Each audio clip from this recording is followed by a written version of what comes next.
우리 주 대표와 예배 캠페인 같이 하겠습니다. 복음의 사람 예배자로 살게 하소서.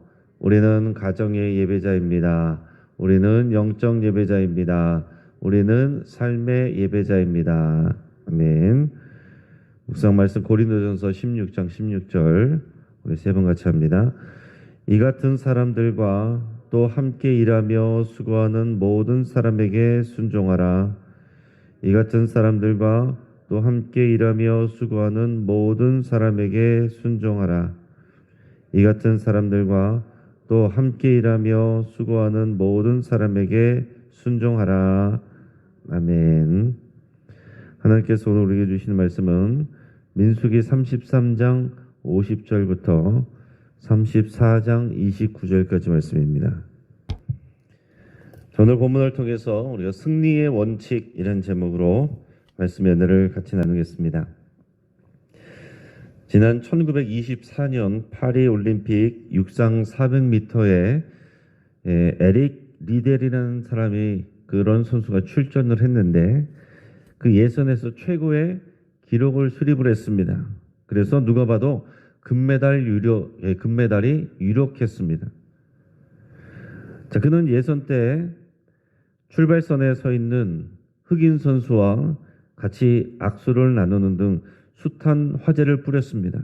에릭 리델은 백인인데 그 당시에 백인이 이제 흑인하고 같이 이렇게 악수를 하던가 인사를 하던가 그런 일이 없는 인종차별이 심한 그런 때였습니다. 그래서 누가 봐도 저 사람이 이상하다 그런 숱한 화제를 뿌렸어요. 자, 그래서 대망의 결승전이 열리게 됐는데 그 결승전이 주일에 열리게 됐습니다. 그러자 이 에릭 리델은 주저없이 출전을 포기했습니다. 그러면서 이렇게 얘기했습니다. 나는 지금까지 몇 가지 원칙을 지키며 살아왔다. 그것은 주일 성수와 인간 평등의 정신이다. 결국 리델은 거기에 나가지 않았고 본인의 주종목이 아닌 다른 경기, 평일에 하는 다른 경기에 나가서 또 금메달을 따게 됩니다. 그리고 이 에릭 리델은 나중에 중국 선교사로 나가게 돼요. 그의 쉽지 않은 이 가시밭길 인생, 그의 원칙을 따라 사는 그의 인생은 불의 전차라고 하는 영화가 돼서 1982년 아카데미 작품상을 받기도 했습니다. 여러분, 오늘 본문에서도 하나님께서 가나안 성을 앞두고 있는 이 출애굽 2세대에게 중요한 전쟁의 그런 원칙과 땅 분배의 원칙을 강조하고 계십니다. 여러분, 하나님은 신실하십니다. 하나님은 변하지 않으세요.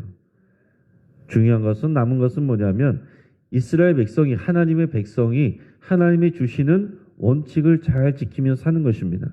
그러면 하나님께서 승리를 주시는 거예요. 승리는 우리가 만들어내는 것이 아니라 하나님께 있습니다. 먼저 전쟁의 원칙에 대해서 33장 50절에서 53절까지 말씀을 같이 읽겠습니다. 여리고 맞은편 요단 강가 모압 평지에서 여호와께서 모세에게 말씀하여 이르시되 이스라엘 자손에게 말하여 그들에게 이르라.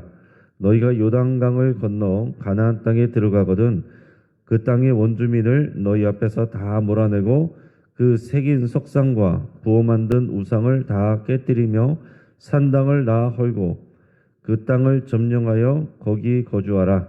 내가 그 땅을 너희 소유로 너희에게 주었음이라. 아멘. 자, 지금 이스라엘 백성이 어디 있습니까? 모압 평지에 있어요. 모압 평지는 요단 강가 동편에 있어요. 자, 하나님이 약속하신 땅은 요단강 서편입니다. 그래서 이 요단강을 건너서 서편으로 들어가야 하나님이 약속하신 가나안 땅이 나오는 겁니다. 이제 약속의 땅으로 들어갈 준비를 다 마쳤습니다. 그러나 그냥 들어가면 되는 게 아니에요. 거기에는 이미 가나안 원주민들이 살고 있습니다. 거인 족속들이 살고 있습니다. 철기 문화 속에서 무장하고 있는 그런 강력한 민족과 싸워서 그들을 이겨야 돼요. 그들을 쫓아내야 됩니다. 그래서 이스라엘 백성들에게 주신 원칙은 뭐냐면 이스라엘 백성이 살만한 땅만 있으면 된다가 아니라 반드시 하나님께서 정해준 그 구역 안에 있는 가나안 원주민들을 그 땅에서 다 몰아내라라는 것입니다. 이게 가장 큰 원칙이에요. 가나안 족속을 그 땅에서 다 몰아내라. 여러분 이것을 인본주의적인 입장, 지금의 입장에서 보면 어떻습니까? 이스라엘 백성은 침입자들이고 정복자들입니다. 제국주의적인 야욕에 사로잡힌 자들이에요. 그러나 우리는 이 내용들을 신본주의적인 입장에서 봐야 돼요. 하나님의 눈으로 봐야 되고 하나님의 기준으로 봐야 됩니다. 여러분 가나안 땅도 하나님의 땅이에요. 그리고 아브라함 때부터 이미 아브라함의 후손들은 이스라엘 백성에게 주겠다라고 약속하신 땅입니다. 가나안 족속들이 그들과 상관없이 하나님이 그들에게 이 이스라엘 백성들에게 주겠다고 약속하셨던 땅이에요. 그러나 아브라함도 이삭도 야곱도 거기서 주인으로 살지 않았습니다. 땅을 소유하면서 살지 못했어요. 나그네처럼 살았습니다. 비로소 그 약속이 지금 이스라엘 백성을 통해서 지금 이루어지는 거예요. 그 땅에서 사는 정도가 아니라 그 땅을 아브라함의 후손 이스라엘 백성에게 주겠다고 약속하신 그 땅입니다. 이스라엘이 가나안 원주민들을 땅에서 쫓아낼 이유는 뭐냐면 그들이 하나님을 섬기지 않고 우상 숭배를 하고 있고 온갖 음행과 범죄함을 악행을 저지르고 있기 때문에 그렇습니다. 이것을 이미 하나님께서는 오래전에 아브라함에게 약속하실 때부터 미리 다 말씀해 놓으셨습니다. 한번 찾아보겠습니다. 창세기 15장 13절에서 16절까지 말씀을 한번 찾아보겠습니다. 오늘 본문 말씀을 체크해 놓고서 창세기 15장 13절에서 16절까지 말씀을 같이 한번 읽어보겠습니다. 여호와께서 아브라함에게 이르시되 너는 반드시 알라 네 자손이 이방에서 계기되어 그들을 섬기겠고 그들은 400년 동안 네 자손을 괴롭히리니 그들이 섬기는 나라를 내가 징벌할지며 그 후에 네 자손이 큰 재물을 이끌고 나오리라. 너는 장수하다가 평안히 조상에게로 돌아가 장사될 것이요 네 자손은 4대 만에 이 땅으로 돌아오리니 이는 아모리 족속의 죄악이 아직 가득 차지 아니함이니라 하시더니 아멘. 여러분 이 말씀이 아브라함을 찾아가서 하신 하나님의 말씀입니다. 미리 앞으로 일어날 일들을 다 얘기해 주셨어요. 13절에서 뭐라고 그랬습니까? 너는 반드시 알라 내 자손이 이방에서 계기될 것이다. 그게 이스라엘 백성이 애굽 땅에서 종노릇할 것을 얘기하는 거예요. 그들이 400년 동안 내 자손을 괴롭힐 것이다. 그럼 14절에서 그들이 섬기는 나라를 내가 징벌할지며 그래서 하나님께서 애굽을 10가지 재앙으로 징벌하셨죠. 그리고 그 후에는 네 자손이 큰 재물을 이끌고 나오리라. 이스라엘 백성이 출애굽할 때 몸만 나온 게 아닙니다. 그 애굽 사람들한테 다 큰 재물을 받아가지고 나왔어요. 하나님께서 정말 이방 땅에서 고생한 하나님의 백성들을 그냥 몸만 간신히 나오게 하신 것이 아니라 많은 재물을 가지고 나올 수 있도록 그렇게 은혜를 미리 베푸신 것을 약속도 해주셨습니다. 그리고 그렇게 됐어요. 그리고 16절에서는 네 자손은 4대 만에 이 땅으로 돌아올 것이다 그랬습니다. 지금 아브라함이 있던 여기가 가나안 땅이에요. 이 땅으로 돌아올 것이다. 그러니까 하나님이 약속의 땅으로 이스라엘 백성들에게 가라라고 한 것은 알지 못하는 엉뚱한 곳으로 가라고 한 것이 아니라 아브라함을 원래 데리고 오셨던 그 땅, 아브라함이 살게 하셨던 그 땅, 내가 이 땅을 너희 후손들에게 줄 것이라고 했던 그 땅으로 돌아오게 하시는 겁니다. 4대 만에 돌아오게 하신다고 그랬는데 실제적으로 그것은 400년, 정확하게는 430년 동안 출애굽에 애굽에서 고생하다가 출애굽해서 돌아오게 되는 겁니다. 그러면서 16절에서 보면 뭐라고 그래요? 이는 아모리 족속의 죄악이 아직 가득 차지 아니함이니라 하시더니 자, 무슨 말입니까?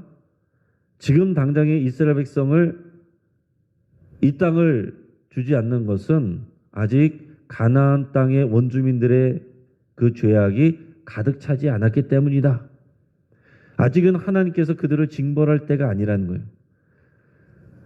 그러나 그 시간이 흐르는 동안 이 가나안 땅의 원주민들의 하나님 앞에서의 죄악이, 우상 숭배와 음행과 온갖 범행의 죄악이 하나님께서 징벌할 정도로 가득 찬 시간이 되었기 때문에 하나님께서는 그 땅에서 그 가나안 주민들을 토해내게 하시는 거예요. 이스라엘 백성들을 통해서 토해내게 하시는 겁니다. 하나님이 주인이시니까 이게 가능한 거예요. 자, 그래서 오늘 본문으로 돌아와서 이스라엘 백성은 지금 그냥 들어가서 어떻게든 살아보자는 것이 아니라 하나님의 군대로 조직되어서 들어가는 겁니다. 그래서 민수기는 이스라엘 백성을 계수하는 것은 군대를 조직하는 내용이에요. 하나님의 군대로 훈련시켜서 또 미디안 전쟁도 이렇게 훈련을 통해서 경험피하고 성숙하게 되어서 하나님의 군대로 준비가 되어서 가나안 땅으로 들어가서 죄악에 가득한 이 가나안 족속을 다 몰아내시는 것이 하나님의 뜻입니다. 이스라엘 백성들 살게 하시기 위해서 그냥 그 자리를 뺏으려고 하는 게 아니다라는 거예요. 인간적인 마음으로 들어가서 그 가나안 사람들을 봐주면 안 됩니다. 하나님의 원칙대로 다 해야 돼요. 그들을 다 몰아내는 것이 하나님의 원칙이고, 가나안 원주민들이 새긴 석상과 부어 만든 우상을 다 깨뜨리라 그랬습니다.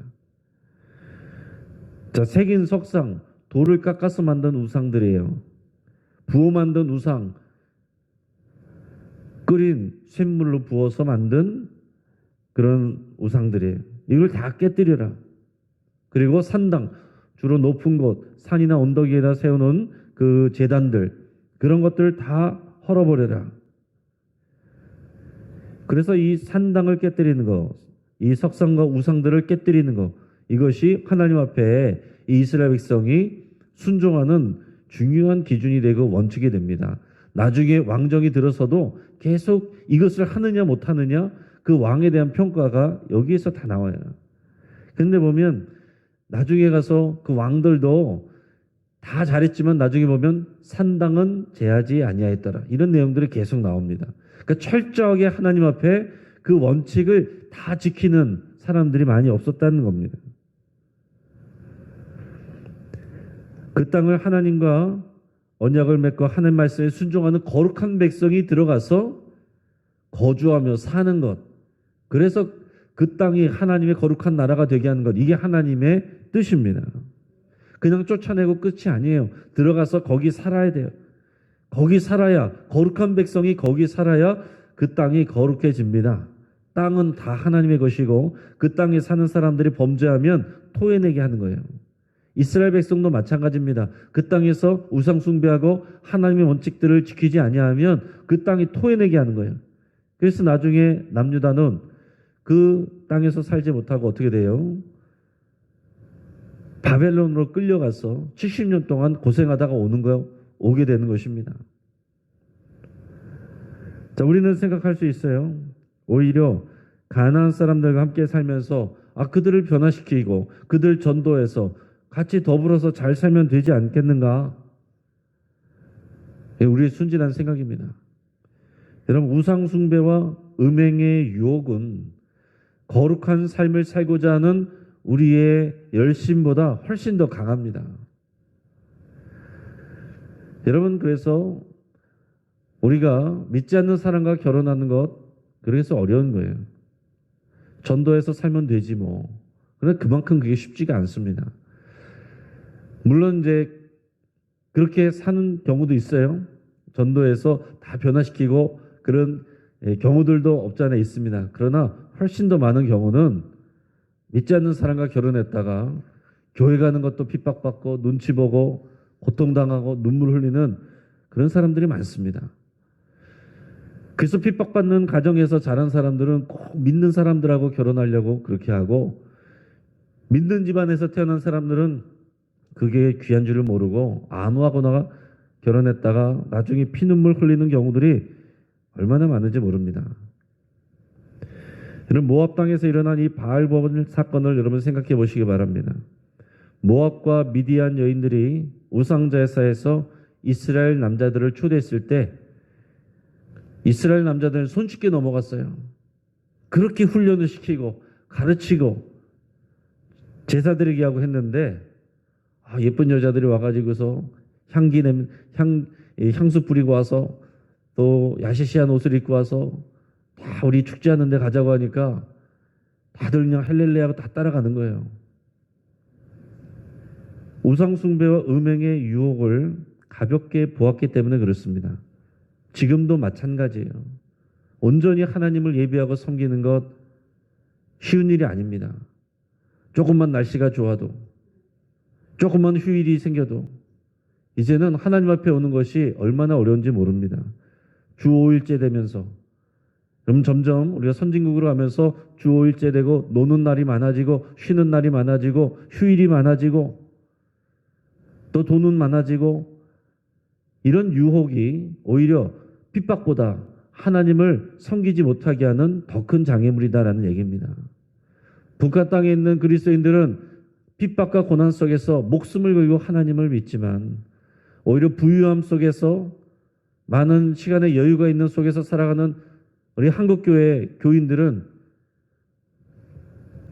그 나태함과 유혹 속에서 넘어지고 쉽게 떠나간다, 흘러간다라는 얘기입니다.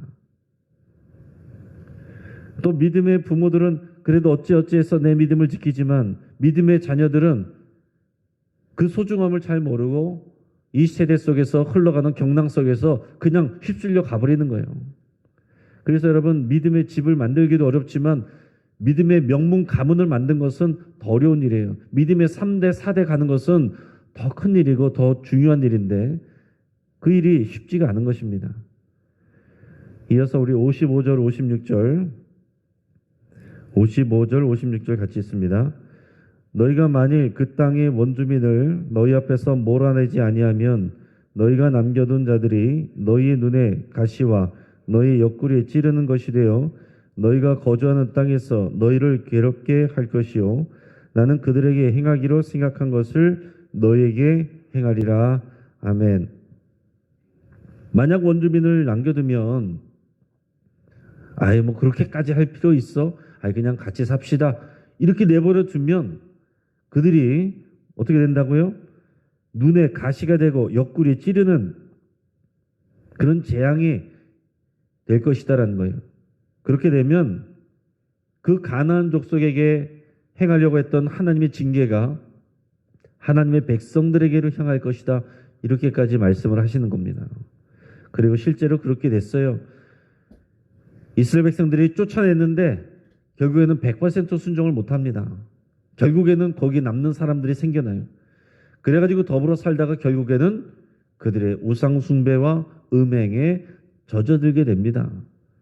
그래서 시간이 흘러 왕정 끝에는 북이스라엘 결국 아수르에게 망하고 남유다 바벨론에게 망하고 하나님의 말씀이 하나도 땅에 떨어지지 않고 그대로 다 이루어진다는 것입니다. 자, 이어선 우리 54절 읽어보겠습니다. 이것은 분배의 원칙입니다. 너희의 종족을 따라 그 땅을 제비 뽑아 나눌 것이니 수가 많으면 많은 기업을 주고 적으면 적은 기업을 주되 각기 제비 뽑은 대로 그 소유가 될 것인즉 너희 조상의 지파를 따라 기업을 받을 것이니라. 아멘. 자, 이 땅 분배의 원칙은 앞에서도 분명히 언급하셨습니다. 자, 첫째 원리는 종족을 따라 나눠야 된다. 그러니까 지파별로 나눠야 된다. 두 번째는 제비를 뽑아서 순서를 정해라. 공평하게 제비를 뽑아라. 자, 셋째는 종족의 수에 따라서 나눠야 된다. 수가 많으면 더 넓은 땅을 주고 수가 적으면 더 적은 땅을 주라 라고 그랬어요. 여러분, 건강한 나라 되기 위해서는, 건강한 사회가 되기 위해서는 공정한 분배가 굉장히 중요합니다. 그 공정성이 원칙이 되는 거예요. 분배가 공정하면 나라가 평안해집니다. 그러나 분배가 불공평하면 기득권이 생기고 못 갖는 사람들이 생깁니다. 부익부 빈익빈익이 심해지면 불만을 갖는 사람들이 더 많아지고 결국에는 그 나라와 사회는 분열하게 되고 붕괴할 수밖에 없어요. 여러분, 하나님 나라에서도 개인의 소유와 자유가 있습니다. 하나님께서 인정해 주세요. 살다가 보면 똑같이 출발을 했어도 살다가 보면 더 열심히 해서 부유해지는 사람이 있습니다. 개인의 능력 따라 부의 차이가 생길 수 있어요. 하나님이 인정을 하십니다. 하지만 더 많은 것을 소유하게 되는 이 부자들은 반드시 가난한 자들을 돌봐주고 배려해줘야 된다. 이것을 항상 말씀하십니다. 또한 안식년과 희년제도가 있어서 가난한 자들의 빚을 청산해주고 또 개인이 땅을 영원히 소유하지 못하도록 이렇게 하셨어요. 부자와 권력자라고 해서 재판을 유리하게만 하면 안 되고 또 가난하고 힘이 없다라고 해서 재판을 불리하게 해서도 안 된다. 이게 하나님 나라의 공입니다. 영원한 부자도 없고 영원한 극빈자도 없어요. 차이는 있을 수 있지만 더불어 사는 것, 서로를 챙겨주며 사는 것. 여러분, 현대의 이 체제 안에서도 이 이데올로기 안에서 그것을 구현해낼 수가 없습니다.